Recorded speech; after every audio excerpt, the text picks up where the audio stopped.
Hello student, আমাদের YouTube channel power of mind একাডেমিতে তোমাদের সকলকে স্বাগত।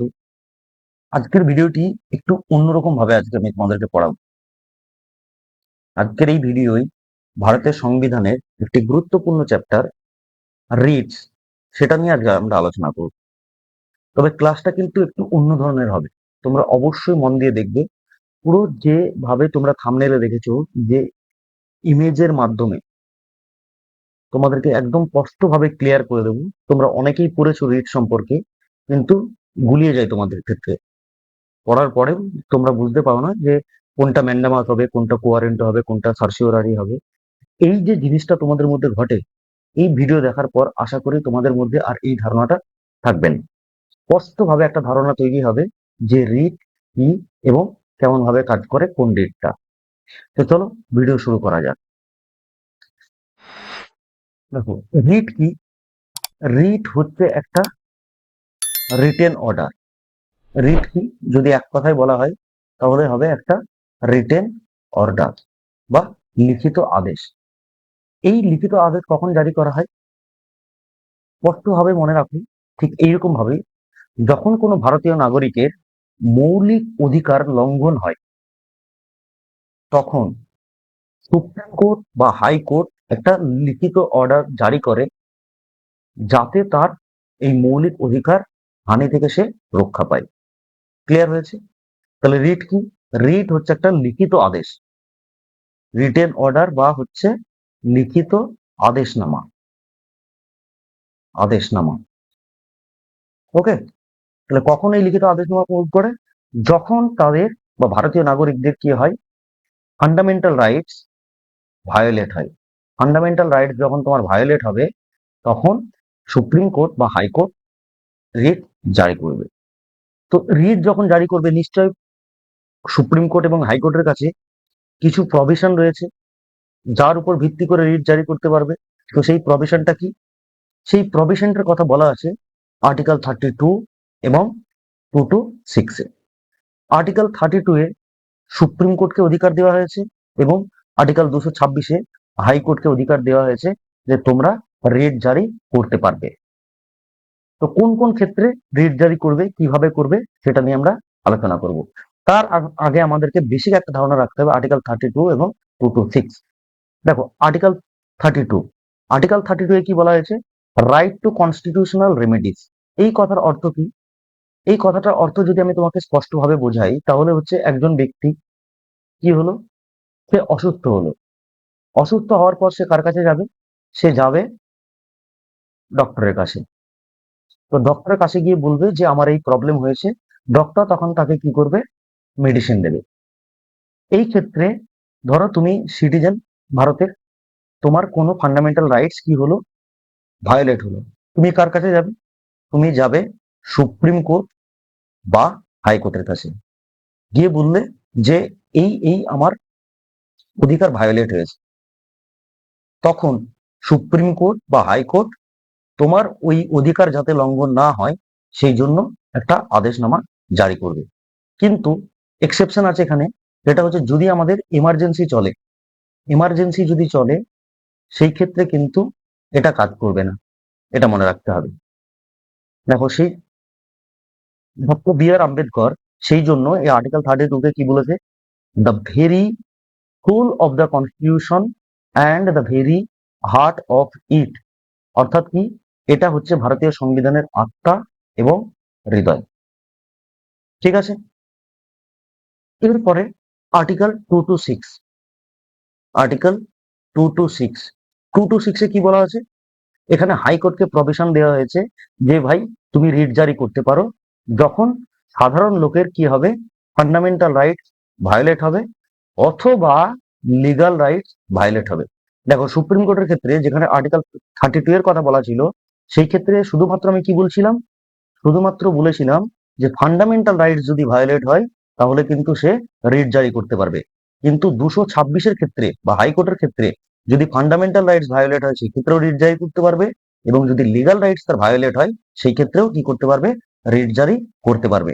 তাই যদি তোমাকে বেসিক ডিফারেন্স জিজ্ঞেস করে যে 226 আর 32-এর মধ্যে বেসিক ডিফারেন্স কি আছে, তাহলে এটাই লিখবে তুমি যে সুপ্রিম কোর্ট শুধুমাত্র 32 নম্বর ধারা বলে কি করতে পারে, ফান্ডামেন্টাল রাইট যদি কারোর ভায়োলেট হয় সেই ক্ষেত্রে রিট জারি করতে পারে, কিন্তু 226 নম্বর ধারার ক্ষেত্রে high court fundamental right as well as legal rights যদি ভায়োলেট হয় সেই ক্ষেত্রে কি করতে পারে, রিট জারি করতে পারে।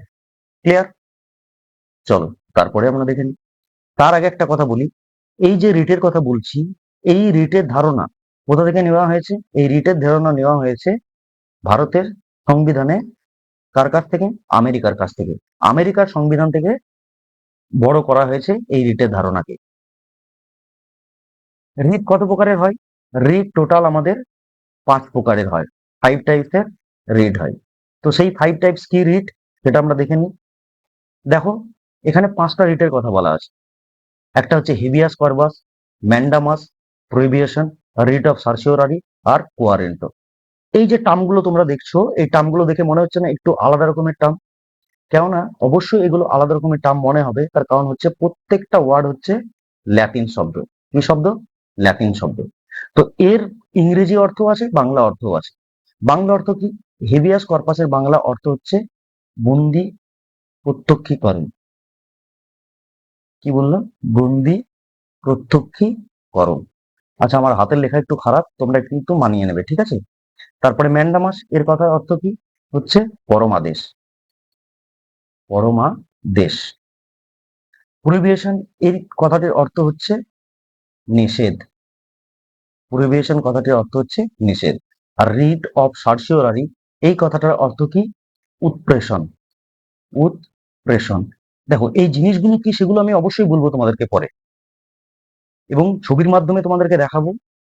তোমরা এতদিন যারা পড়ে আসছো, যাদের মনে থাকে না, আশা করি এই ভিডিওটা দেখার পরে তোমাদের মনে থাকা নিয়ে কোনো সংশয় থাকবে না, বা রিট নিয়ে কোনো সংশয় থাকবে না। প্রত্যেকটা রিট তোমাদের একদম মাথার মধ্যে গেঁথে যাবে পুরো।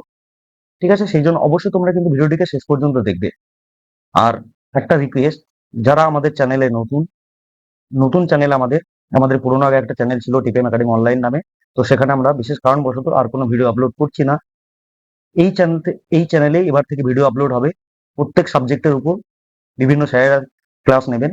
তো অবশ্যই তোমরা চ্যানেলটিকে সাবস্ক্রাইব করে রাখবে এই ধরনের ডিটেলসে ক্লাস পাওয়ার জন্য। চলো তারপরে কি লেখা আছে? কোয়ারেন্টো। এই কথাটার অর্থ হচ্ছে অধিকার পৃচ্ছা।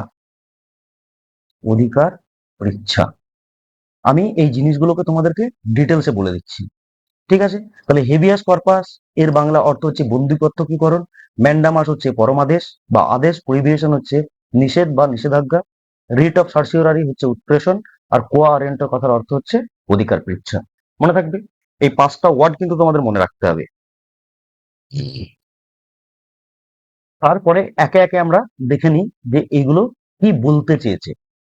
দেখো পুরো ছবি দিয়ে তোমাদেরকে দেখিয়ে দেব যাতে তোমাদের মনে থাকে। রিটটা কি? Habeas corpus. Habeas corpus is a Latin শব্দ। এটা কি? Latin word. তো এটার বাংলা ইংরেজি অর্থ হচ্ছে টু হ্যাভ দ্য বডি। মানে কি? সশরীরে হাজির করা। হেভিয়াস কর্পাস তুমি কিভাবে মনে রাখবে? সশরীরে হাজির করা। তো এই ক্ষেত্রে দেখো একজন ব্যক্তির ছবি দেওয়া রয়েছে আর একজন জাজের ছবি দেওয়া রয়েছে। এই ব্যক্তিকে সেটা আমি পরে আসছি। সাপোজ ধরো এখানে একজন ব্যক্তি রয়েছে, যে ব্যক্তিকে পুলিশ কি করেছে? অ্যারেস্ট করেছে। পুলিশ অ্যারেস্ট করে রেখে দিয়েছে। কোথায় রেখেছে কেউ জানে না। তখন এই লোকের কে আসতে পারে? ফ্যামিলি, ফ্যামিলির কোনো মেম্বার বা বন্ধু বা কোনো প্রতিবেশী, যেই হোক না কেন কোনো একজন কি করবে? কোর্টে যাবে। কোর্টে গিয়ে কি বলবে?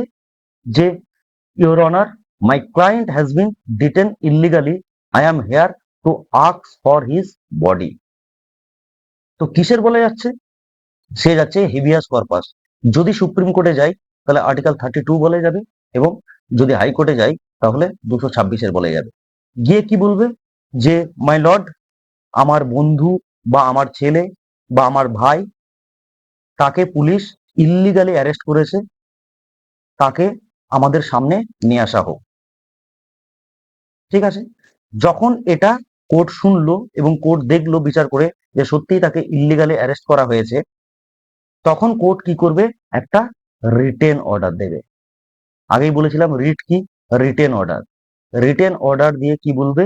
যে ভাই, তোমরা যাকে অ্যারেস্ট করেছো তাকে ইমিডিয়েটলি এখানে হাজির করাও। মনে থাকবে? তাহলে হেবিয়াস কর্পাসের অর্থ হচ্ছে কোনো ব্যক্তিকে সশরীরে হাজির করানো। তারপরে রিটটা দেখো কি লেখা আছে, রিট অফ ম্যান্ডাবাস। এর মিনিং কি? উই কমান্ড, অর্থাৎ আদেশ দেওয়া। উই কমান্ড অর্থাৎ আদেশ দেওয়া। কাকে কি আদেশ দিচ্ছে?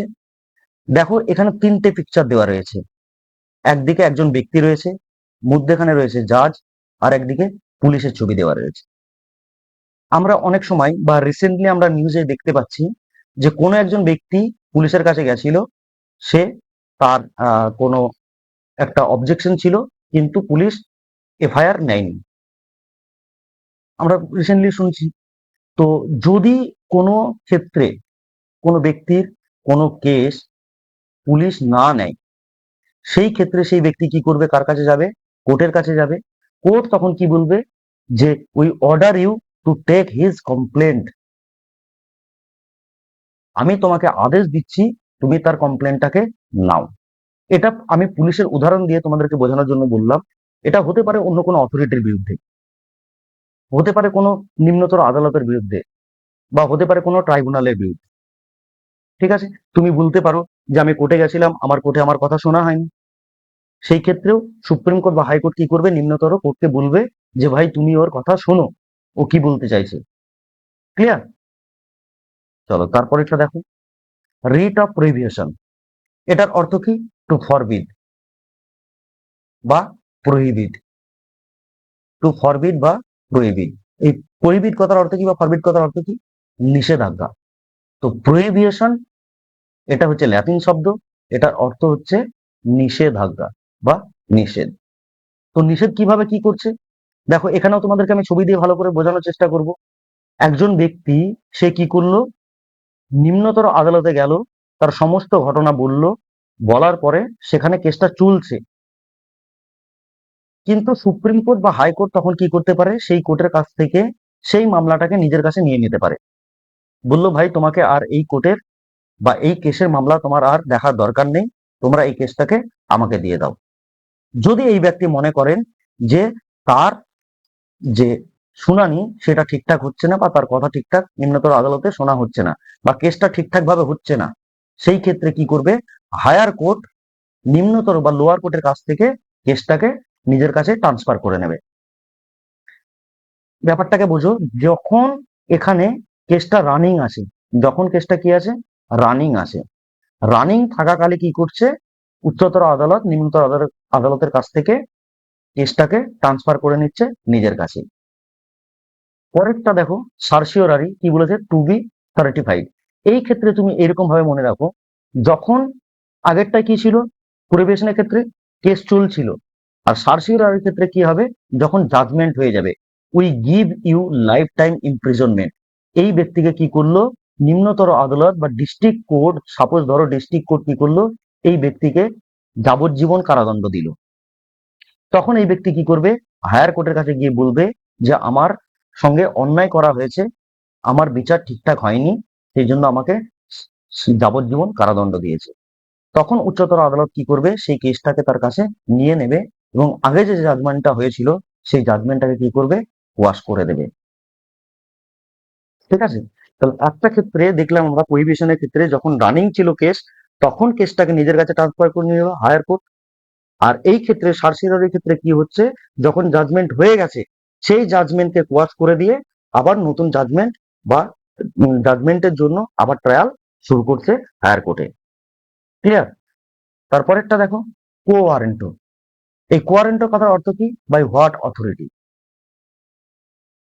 ভাই তোমার অথরিটি কি? সাপোজ ধরো কোনো একজন পাবলিক অফিসার, তার রিটায়ারমেন্টের বয়স কত? 60 বছর হয়। আমরা জানি যে কোনো একজন সরকারি কর্মচারী তার রিটায়ারমেন্ট হয় 60 বছর। কিন্তু দেখা গেল এই চেয়ারে যে ব্যক্তি বসে আছেন তার বয়স বর্তমানে কত? 62 বছর। তখন কোর্ট কি করবে? তাকে জিজ্ঞেস করবে, by what authority are you holding this office. ভাই তুমি কেন এখন এই অফিসে বসে আছো?